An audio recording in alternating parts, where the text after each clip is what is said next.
ఈ స్ట్రోకు ఏ రాయటానికి ఉపయోగపడుతుంది. ఇదే స్ట్రోకు బి రాయటానికి ఉపయోగపడుతుంది. ఇదే స్ట్రోకు డి రాయటానికి ఉపయోగపడుతుంది. ఇదే స్ట్రోకు ఈ రాయటానికి ఉపయోగపడుతుంది. ఇదే స్ట్రోకు ఎఫ్ రాయటానికి ఉపయోగపడుతుంది.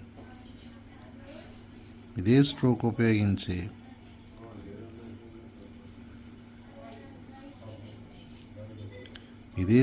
ఉపయోగించి ఎన్ రాయొచ్చు. ఇదే స్ట్రోక్ ఉపయోగించి ఎం కూడా.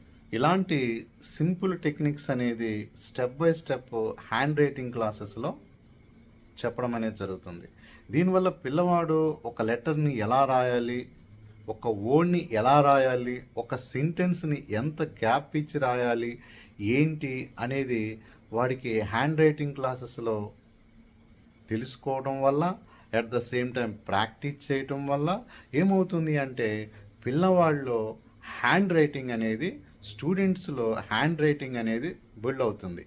ఎప్పుడైతే వాడి హ్యాండ్ రైటింగ్ అనేది బాగుంటుందో, వాడు ఎగ్జామ్స్లో ఏదైతే రాశాడో అది ఆ వాల్యూ చేసే వాళ్ళకి ఏమవుతుందంటే ఒక ఫ్రెండ్లీగా ఉంటూ వాడు రాసింది అర్థమవుతూ వాడు మంచి మార్క్స్ అనేది ఆ ఎగ్జామ్స్లో వాడు స్కోర్ చేయడం జరుగుతుంది.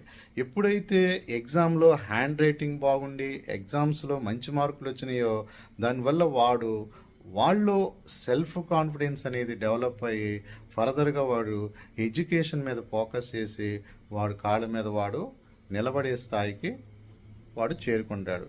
కాబట్టి స్టూడెంట్స్ ఎడ్యుకేషన్ లైఫ్లో హ్యాండ్ రైటింగ్ అనేది వెరీ వెరీ ఇంపార్టెంట్.